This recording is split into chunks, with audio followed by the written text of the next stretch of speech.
Good evening and welcome back to the shop. Excited to show you some techniques for ebonizing wood. Looking forward to this, and if you like this content, go ahead and subscribe.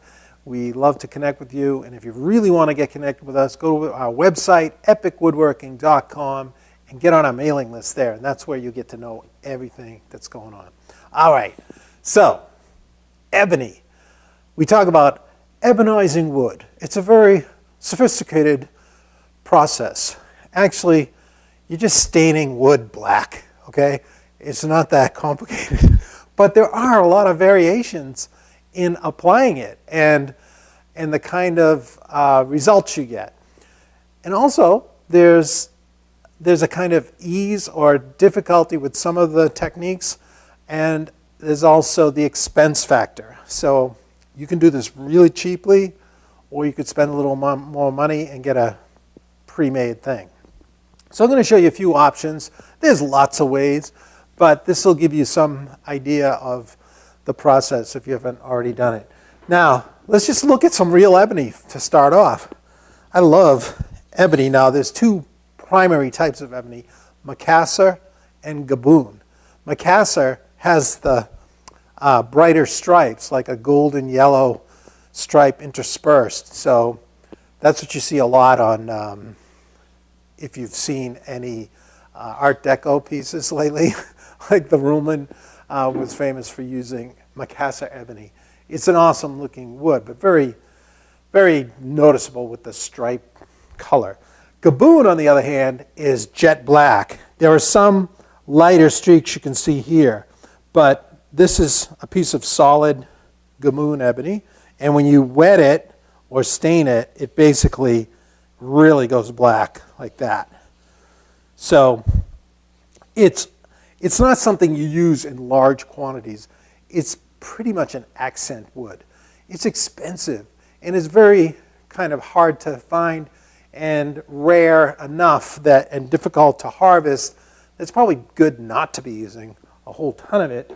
I just love it for accent pieces. So once in a while, I'll buy a board and make a bunch of lines like this.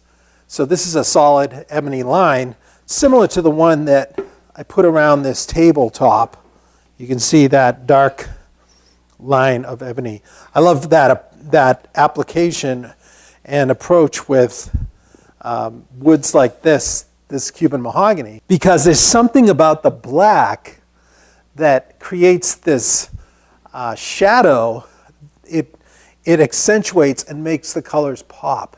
I remember we had this, Furniture Masters, we had this exhibit once down in Boston, the Boston Arts Center or something like that.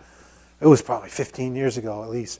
And it was the first time I went in and saw a gallery that was totally black. The walls were black, the pedestals, the risers for the furniture, everything was black. And then they had lights in the ceiling. And I was really struck by when all the pieces got set on the black and lit, how they seemed to pop against the dark color. The colors were just so much more vibrant and rich, and everything was looked just so amazing with the black as the relief. So having seen that, it was actually from that I started to put ebony lines into top edges of furniture. This is a lighter than I usually go, but when this is in the right lighting, it's interesting how just that accent line gives a similar effect to that gallery, and it makes the colors pop. So I actually want to do something like that effect with this top. And if you remember back to our contemporary Shaker Candlestand design, I've got this one all glued up. It's the ash and the cherry column, and I went ahead and fixed all those, and it's already been nicely sanded. And I thought, it's not the most beautiful ash. You can see how it's got these dark lines in it anyway. So I didn't care about that. I was thinking all along, this would be interesting to hit with a black or ebonized finish. So it'll appear that the base is almost ebony or that gallery black. And then when the top goes on, it will be all that relief and shadow below. And I want this disc of sunburst mahogany to just really radiate and pop with color against that contrast.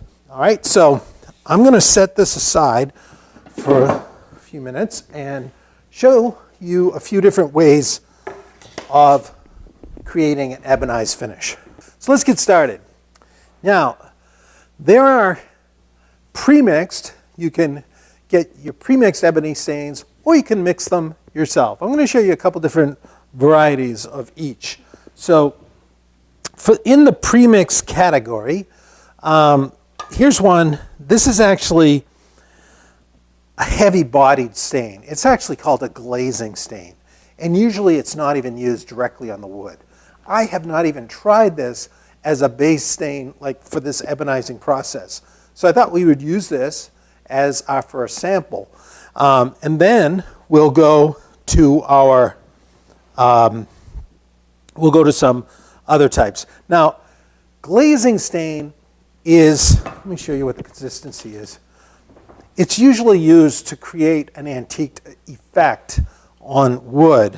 So it's kind of thick, and you don't even have to stir it that much usually because all of the pigment or coloration stays in suspension. So let's check it out. It's going to be quite opaque, which maybe we don't mind that much. But let's see what happens. This is, by the way, this is from General Finishes. It's their pitch black. And we'll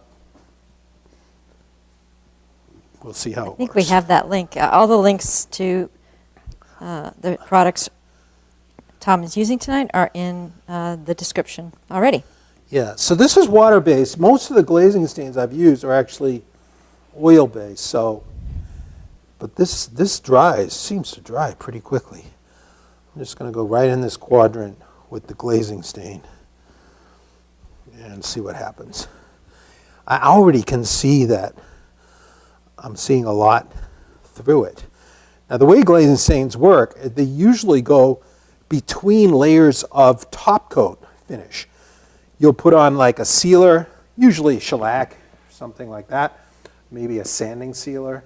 And then if you want to add a little tone of color, this one black, usually this gets left in the cracks and crevices and creates this antique appearance.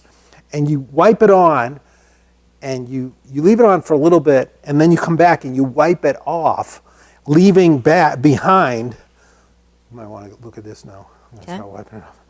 Leaving behind as much as you want. So I can already see I'm getting kind of a gray here. Now this board I'm using as a sample, see that? It's not holding that good. That's not really dark ebony, is it? Not that impressive. So not a lot of depth with that. So this is right on the hardwood ash, but not the best look. All right. Now, the reason we're not getting a lot of look there is because it's so heavy-bodied, we're not getting the penetration or the saturation into the wood itself. So I'm wiping off, and it's too much on the surface, and we're losing some color there. So glazing stain is not your best bet for ebonizing. Now, another is this pre-mixed water-based. This is actually a water-based wiping stain. Now this one, I've had this a long time. This is from Shaker Workshops. I can't remember where I got it, but I looked on their website today to see if they still sell it. Well, they are, I think they're in Massachusetts or New Hampshire, and they make a lot of kits for Shaker furniture and things like that. But they no longer sell the stains. They said if you want the stains, go to General Finishes and get their ebony water stain. Now, that leads me to believe that they were having this made by General Finishes back in the day. So we did put a link to the General Finishes ebony dye stain, and I'm almost certain it'll work just like this or pretty darn close, okay? So this is all I got of pre-mixed right now. And here we go. Let's see what happens. Oh, very different, huh? Look how deep. Look how deep that is. And I'm definitely getting saturation. So this is, I can tell it's water-based, but there's also some kind of smell that they added something to the water, because usually you don't smell much when you make your own.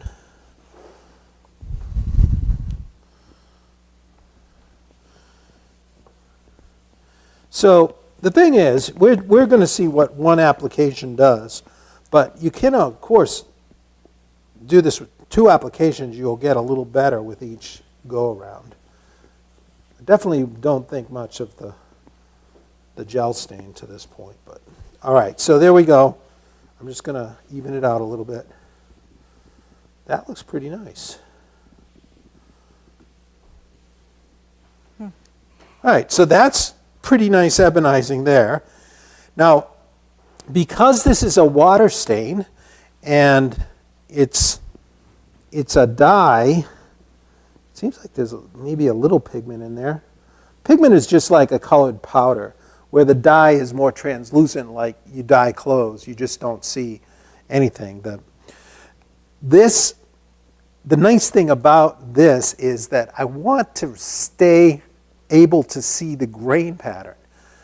You know, we could ebonize it just by painting it, and we would lose a lot of the grain pattern. So the nice thing about a water-based stain is it's a thinner stain, and you will still retain the character of the ash.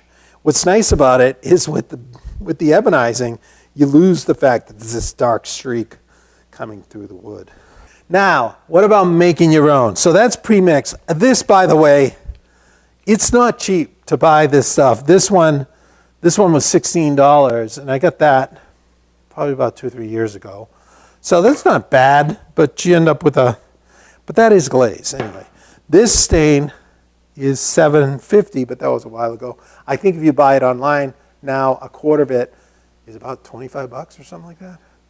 But you can make your own, and that's much more cost effective, and you don't have to, you can make just how much you're going to use at a given time. Now, one old school method that a lot of people, I've noticed a number of videos up about this, is to use steel wool and vinegar solution. What you do is you take a little steel wool, just like half of one of these pads, and then with about a cup of vinegar, put it in a glass jar and let it sit for close to 2 weeks. The steel wool will be completely dissolved and it will turn like a black solution. But it doesn't really just put on black color. Now, I put a piece in here earlier. I'm not sure why I did this, because just to show you what it would look like when you stuck it in there. So this is just a little small mix. I've got the 4-aught, use the 4-aught steel wool if you want to play around with this. And the vinegar is like that acidic, just totally dissolves the steel, and you end up with a solution that will react with the tannins in the wood. So it's hit or miss with how black it's going to be.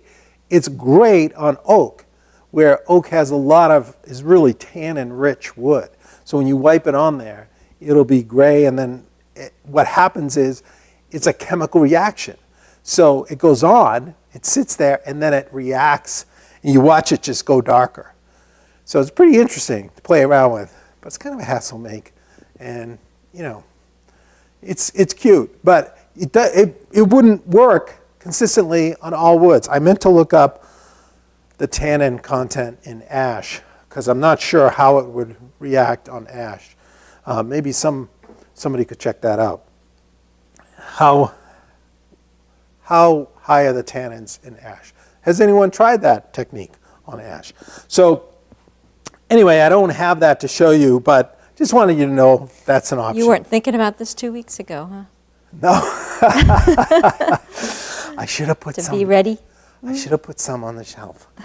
But the more common method seriously though, is to actually put an aniline dye stain. This is one of the most common methods in even professional finishing, is to use a dye stain on the wood first, and for whatever color you're using. It's very cost effective, and the colors can be really rich and cheap, easy to control as well. So I'm going to show you now water dye stain, water aniline dye. This is ebony black wood stain. It's a powder. You can get aniline dyes a lot of places. You can find them at the woodworking stores and wood supplies. And in the different stains, if they have a good assortment, you'll see the aniline dyes that are water soluble, alcohol soluble, and oil soluble. Probably not all those at a given place. A lot of times, if it's just like a box store, you're not going to see these kind of things. You're going to see pre-mixed, like in the can, like this. So this came from Wood Finishing Enterprises in Wauwatosa. That's such a great name. Is that Wisconsin, right? Wisconsin. Wauwatosa, Wisconsin. And the guy's great there. I've mentioned them several times about for shellac, whatever. They have some of the coolest dyes and mordants and chemical stains, and this guy is into it. And it's a small, relatively small outfit. But we put a link to this same dye stain. It's fun to go on there and check them out. You could get alcohol soluble or not. This is water soluble. Now, when you use a water soluble dye stain, one of the catches is that when water hits wood and then it dries, it's usually going to leave a little fuzziness to the wood, because those little fibers, when they dry, they kind of swell with the water, and then when everything dries off, those little hairs are sticking up now. So you've got to come back and lightly sand them off. The way that's usually handled is you lightly dampen the wood before you do this, and then you lightly sand it. You raise the grain with dampening it, and then you lightly sand it off. It's called raising the grain. It's an extra step, and it's a little bit hassle. That's why some people don't like to use water stains, especially in factory production situations. They use NGR stains, non-grain raising. Okay, so this, but for a homeowner, it's not a big deal, and you get really nice, rich colors. So, you know what I realized?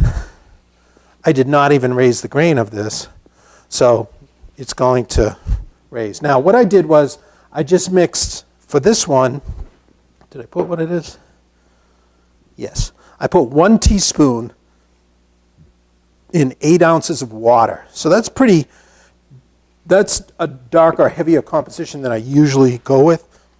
I'm going to make sure it all dissolved. So you can see how nice and black that is. And it's going to really dye this wood. So let's check it out.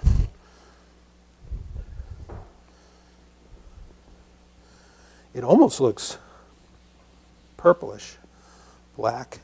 Now, I could have made if you do a test and you're mixing this up and you realize, oh, wow, that's more gray than black, just make a more concentrated solution. You can go over again, though, with the same, and we'll get a dark result. In fact, I'll do that. But I could have mixed this even heavier, but this is good enough. But I am seeing it's more gray. It's not as black as that, right? Do you ever stain with a spray gun, Tom? Yes. Sometimes I have sprayed it, but usually I'd be spraying with water-based, just because there's a lot of nooks and crannies or something to get the rag in. I've done that with chairs mainly, but you still got to come after it with a rag, because you get a little too much somewhere. But usually I'm just ragging it on. So check that out. I don't know if you can pick that up, but with that second application, I got to really let it dry before I put on the second. But you could stop right here, and what that gives you is you can see kind of the brownish tones coming through. And you could go with a semi-ebonized material too, if it doesn't take it all the way you want. I can see the green. It's really beautiful. Yeah, so it gives it a different look. That's another idea for a countertop. but yeah, it's not. I prefer to make the solution more rich and really hit it. So I'm actually going to put a little more in here. Oops, wrong one. While you're doing that, I just want to read a couple things in case people missed this on the chat. But with regard to the vinegar in the steel wool idea, Yep. Dan says to make sure You don't tighten the jar lid. you put a little vent hole. Yes. Okay. I learned that, Dan. Make sure the vinegar and steel wool aren't sealed tight. Needs to have a vent hole. Right. The off gases. I noticed that because I had gently tightened on one of these little, it wasn't tight, but it had leaked out. And I was like, oh yeah. It's Yeah, off and Bill gas. says if you soak the wool with a tea solution, Oh, yeah. add tannins. Right. Thank you. I meant to mention that. So it's hit or miss on some woods, but the way you can get around with that is actually adding tannins onto the wood before you hit it with the solution of steel wool. And one of the ways of doing that is using tea, like black tea. Just make a nice strong solution of black tea. You pre-treat the wood and then come on and you're going to see a deeper black reaction with that steel wool. All right, now I put this in the cooler. I'm going to come back and hit that again. Dennis says his grandfather used to use India ink Oh, good one. straight Yeah. on the wood. Yes, that's excellent too. I wanted to mention that. I have not used it, but I've heard other people. So that's another good option. India ink, as I understand it, is just made mostly out of soot, like charcoal, like burnt, and it's just black soot.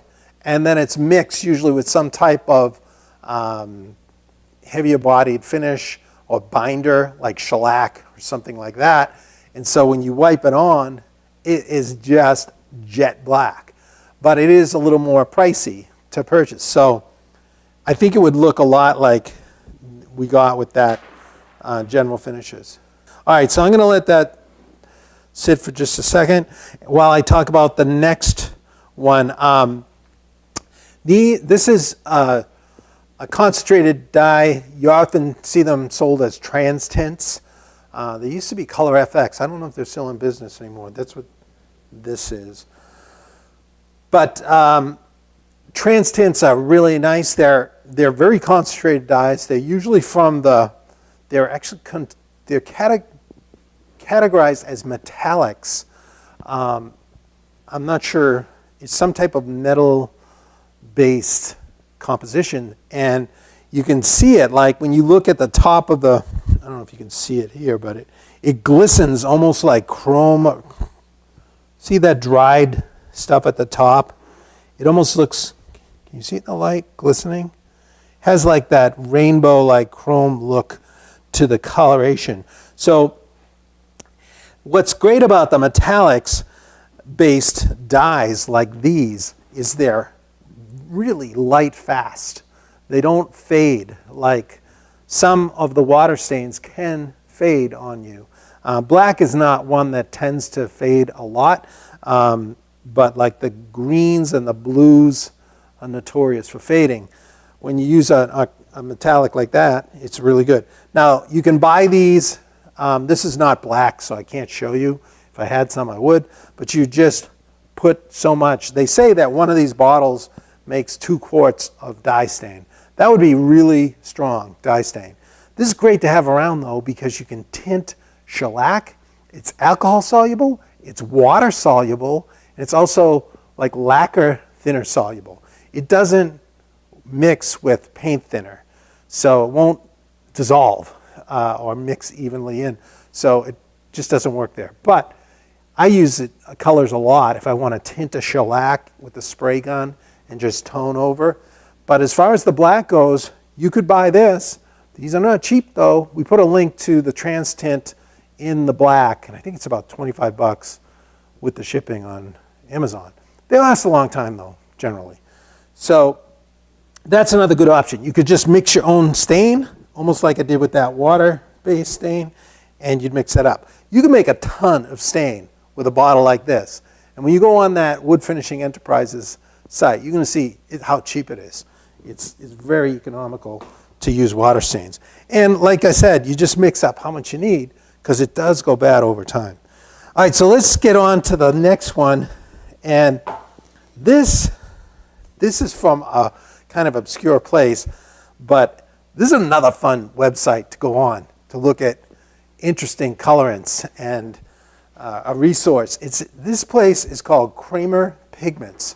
It's on Manhattan. It's like around Midtown, and it's been there for a long time, and they serve the artist community primarily. So it just for brushes, like they have almost 600 different brushes available there. And then, but they have some really interesting colorants, and they even have videos on how to make your own oil-based stains, watercolors.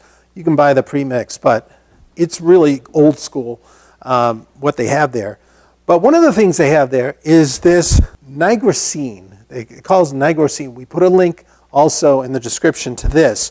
And it's diamond black, they call it, and it has a pretty high light fastness. It's 6 to 7, and the light fastness scale goes 1 to 8. So 6 to 7 is really strong in that light fastness scale. So it's excellent for that. The great thing about it is it dissolves in water and alcohol. So I'm going to show you an alcohol-based stain, and I already mixed one up here. So it's just denatured alcohol, like this. If you're getting denatured alcohol, get the green can. It has less methanol, which is pretty harmful. It has a very low amount. And I am going to stir this up a little bit. Now this time, this stuff also is super concentrated. I'm not sure, but I don't think it's metallic, but you could make a ton of black stain with this. And this little bottle is 25 grams, and you can make a lot. It's super concentrated powder. And this little bottle is $10. So you buy one of these for 25, you could probably make 5 of these bottles with the concentration in this thing. But you can also get 100 grams, this is 25 grams, you can get 100 grams, 4 times the amount for $25. So 4 times this bottle, same as this. So it's kind of nice. What's great about the alcohol too is it doesn't raise the grain. So you don't have to do the grain raising step. And the other thing is it dries super fast, so you're on to finishing. It's great to spray with a gun. Of course, use protection when you're spraying any kind of finish like that. But you can spray on the finish that way and lay it on and create effects in shades or whatever. So I mixed a quarter teaspoon with 4 ounces. So pretty small. And let's see how dark we get here. The thing about fast drying finishes like this, like NGR, is that they're harder to control because the water base stays wet much longer. It's very forgiving. You can move it around, take your time, you can go over it again. If it's a little dark, you can take a clear water rag and wipe it on. However, with denatured alcohol or fast drying finishes, like some of the other NGR, it dries fast, so you can get more overlap and see your marks. Now, looks like a quarter teaspoon isn't that concentrated. So I'm going to put some more in there, and we'll come back to that in a minute because this is going to dry super fast. Okay. There we go. All right. Now let's go to the, I'm going to put a half teaspoon in. That's kind of a lot maybe, but let's see how black it can get. Okay. Let that dissolve in there. I'm not sure how. It's kind of appropriate. I got black gloves. If I get any on my fingers, I won't know. Reminds me of my mother used to have a red face cloth, like a really red face cloth, so that whenever we got injured as kids, I came in with, I mean, it was several times I had to get stitches in my head as a kid. He'd come in and she would get the the red face cloth so that she'd be wiping the blood and you wouldn't freak out when you looked at the face cloth. So that was pretty smart. That was really smart. Kind of indicative of having not so smart boys. All right, so I am going to dab this in there and let's put on a little more. Now look, we're getting, that's a richer ebony look there. And this is just, this is the Nigrosine from Kramer Pigments. See, it's just harder to control it. I think it'll, because it is alcohol. That's why usually the NGR stains are sprayed because they're fast drying. And they're used in factory settings, typically. All right. Oh, that looks nice. That's pretty good, though. I'm happy with it. That's rich. So, man, if you go over it a few times, you're not going to see any brush marks because it's so dark. All right. Now, and we know that's going to be color fast. So let's go back, just hit the, just going to hit this one. I made a little stronger of the water-based dye stain because honestly I prefer to use that on my table-based, but let's see how it looks. I think I got 2 teaspoons in here now. Come in. Now this is my second application, and look, now we've really got a nice rich black color on here. And when it dries, you're still going to have the sense of the wood grain through it. So this is really inexpensive, relatively, and it's water, and you can control it a lot. So I think for the home shop, the water-based aniline dye stains are really excellent. But it's not bad to have the alcohol version as well, which you don't have to go to Kramer for that. A lot of others sell this, but I know the Kramer is really light fast, so check that out. We've got this really dull glazing stain.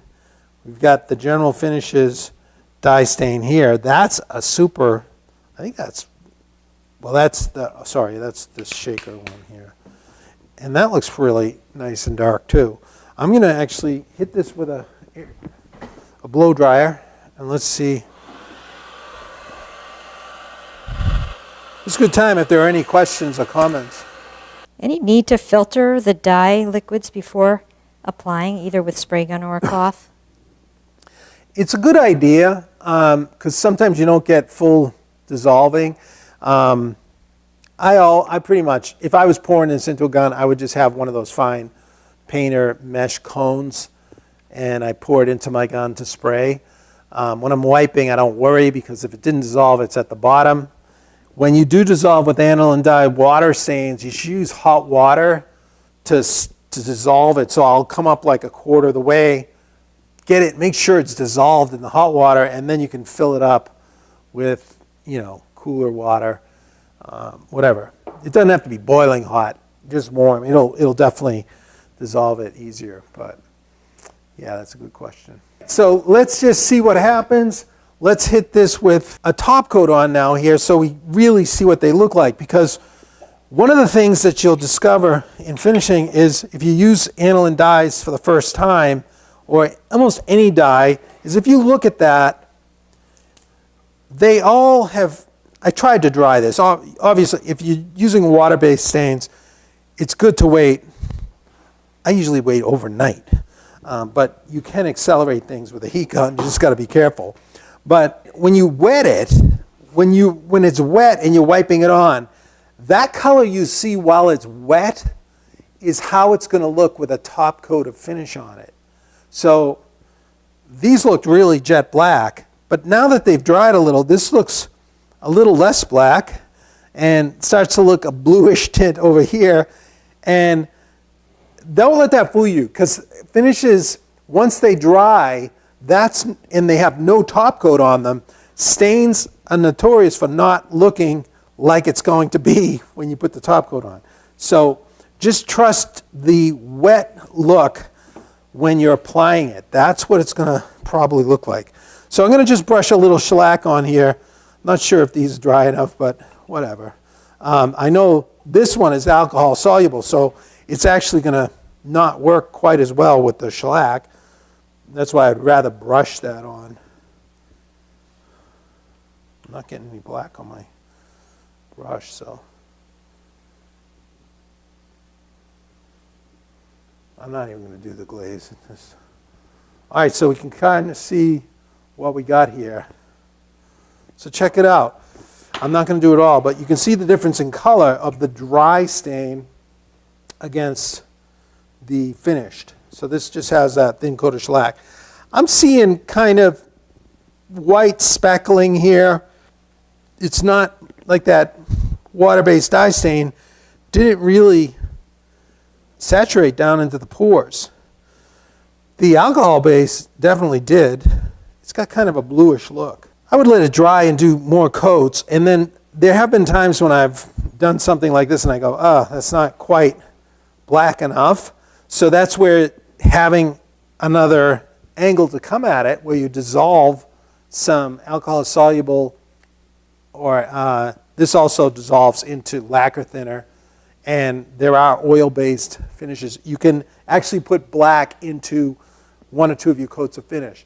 Or you could go on with a glazing stain on top to just increase the black evenness to create a truly jet black, if that's what you're after. Sometimes you want to see a little bit through. Let me see this here.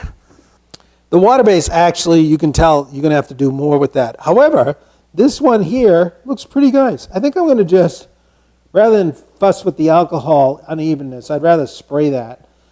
That might be a good idea if I want to spray these bases. But for this base, I'm going to put on that Shaker water-based stain. That gives a really nice even coat. So this is probably like the general finishes. It doesn't. I'm not saying I would always use this. I just, right now I want to put it on this base, and I don't want to come back. I want to just show you quickly here. Let's just go ahead and get some black on here. The nice thing is you can just go over it again if you don't like it. This goes on. This is probably how the India ink works as well. I mean, it feels, if you didn't tell me this was water-based, I would have thought it was the India ink because of how it feels like, oh man, it really gets it jet black. Should put a little of this in a jar. Where is that jar? Here we go. This stuff has some kind of dryer in it too, because it's drying faster than regular water based.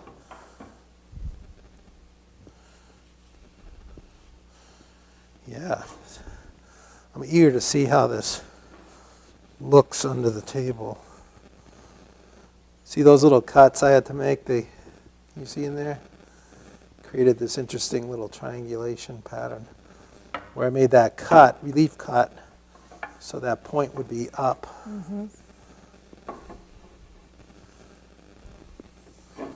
If you wanted to see that, I talked a little bit about making this previous video. There was a lot of great response. I think we're going to make this into a project, and maybe even pretty soon we'll feature this. If you guys, well, let's see how it looks standing up, and then you can tell me how you feel about that, if you'd be interested in that. This is actually the model of Christmas gifts, a new design for the kids. and hoping to get it to them by next Christmas. Actually, I should be done pretty soon. The tops are probably going to hit this one more time, so I'm not going to worry too much. I think usually with ebonizing, you can anticipate 2 applications to really get it, no matter what you're using. So this being a porous wood, ashes, and it's good to come back over it again. Normally I'm not doing it on my bench like this, but I'm trying to be careful.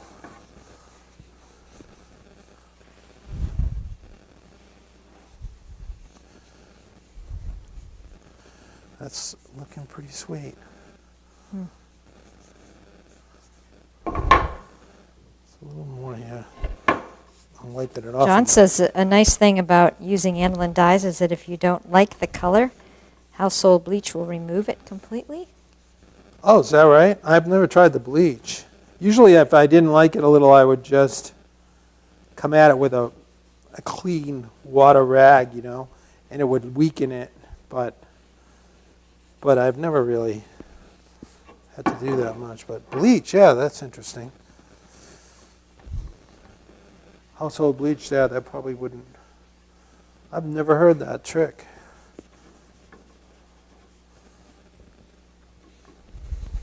Usually I'm testing it on a sample piece, so I've never had to go back. There was while you're doing that, I'll just share, there was some conversation going on here about workbenches and the kind of wood to choose. And oh man, yeah. Maybe a suggestion Michelle was asking, maybe talk one night about workbenches, not necessarily how to build one, but. Yes, Ed, I know you're thinking about that. Ed. Ed's been asking me when I'm going to do the workbench project. I am going to do a workbench, and I will talk about materials. I mean, there's all kinds of attitudes about it too. Like a fun book to read about workbenches, as I mentioned before, is Chris Schwartz did one on workbenches. And it's just funny read, and he talks about materials. He wasn't real fussy about the type of material in that book, but you wouldn't want to use pine or something like that. You definitely want to use some kind of hardwood. I guess you could use poplar, but even that would be a little bit soft. But he was making the benches out of like heavy planks. Like it was, I think the Roubo bench was one that he is such a traditionalist. He likes that traditional stuff, which is pretty cool. All right, so let's set it down. Now I'll probably put another application, and then when the finish gets on there, it'll look a little richer, and you'll see the grain through there. But let's put our top on and see how she looks. Let's put it here. Ooh. So here you go. So that's going to be rich. And see how that line, and I don't know do you get the sense in the camera how that color pops against the black? There's something about that in the contrast, how the color looks so much more rich against just having a black base. And it gives it a nice contemporary appearance. Now you could do a lot of directions with this. You could stay white, but you'd probably have a whiter top. Let's look at it with the zebra wood. This is Lauren's table, top here. Wow. Because she's really so nice. colorful. Her colorful life. She gets zebra wood. So, isn't that sweet? This is not ebony here. This is wenge. If you look really closely, it is a little more brown. It's a very dark brown and black, but it really doesn't show here. And in here I've got, that's actually Macassar ebony, the darker. You've got a little stripiness. And this is some exotic hardwood. I think it was Pau Ferro or something like that. But so you get a nice combination of woods here, And so this is the type of table in the wood selection that I just felt would work well with an ebonized base. So there you go. I'll put another coat on there, and it's pretty good now. And then get the finish on, and we will have an ebony looking base under there without the cost of ebony, but definitely the effect. Very nice. Did you mention milk paint versus olive wood? You didn't say No, anything. I did. Yeah, that was another one I was going to bring out, because that is technically, it acts a lot like a stain as well. But I don't, I might still have some black, but I didn't bring out the milk paint. You could use that, but that stuff's tough. I mean, it's you can finish over the top of it, but I've only put like wiping oil varnishes over the top of milk paint. But that is another way to go, but I did not include that here. There are so many ways you can get that ebonized finish, but it's worth it, and it's nice in certain applications to use it. Definitely modernizes the look. Yeah, I mean, who would think that was a shaker base table? You know, that's inspired by the classic Shaker Candlestand, but a very contemporary, modern look. Very cool. All right, everybody. Thank you so much again for hanging out with us. Remember, if you like this content, please subscribe and like and share and ring the bell. And remember, if you want to really get inside info, what's going on, you want to join our mailing list at epicwoodworking.com. So for the camera lady and myself, thanks for hanging out with us in the shop. We'll see you next week right at the same time, right back here on Shop Night Live. Good night, everybody. We're so thankful for you all being here. Thanks for sticking with us. Have a great night.